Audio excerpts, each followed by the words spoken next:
রূপা রূপা কেলো করেছে, আমার স্বামী এসে গেছে। কোথায় আরে ওদিকে না, ওদিকে না, এই বস্তায় ঢুকো। হ্যাঁ আসছি। ঢুকে যা মন্টু। একদম কিন্তু নড়বে না। হ্যাঁ খুলছি।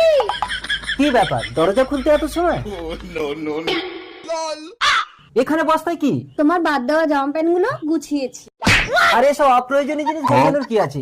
কেরোসিন ঢেলে জ্বালিয়ে দাও। থাক না, জ্বালিয়ে লাভ কি? ভিখারিকে দান করে দেবো। এইসব বাদ দেওয়া জিনিস ভিখারিকে দেবো কেন? আমি নতুন দেবো। ঢোক ঢোক, ঢুকে যা। কি ব্যাপার, তুমি আবার চেপে চেপে ঢোকাচ্ছ? এই কি কি ঢুকিয়েছো দেখি, ঢালো তো। থাক ঢেলো না, অনেক কষ্টে ঢুকিয়েছি। আচ্ছা ঠিক আছে, দেখি তুমি কি ঢুকিয়েছো। সাকা লাকা বুম বুম, পিসি সরকারের জাদু। জাদু? চোখ বন্ধ করো, দেখো মন্টু গায়েব হয়ে যাবে। আর আমি একটা জাদু দেখাবো, দেখবে তোমাদের চোখের সামনে ওর গলাটা পুরো আলাদা করে দেবো।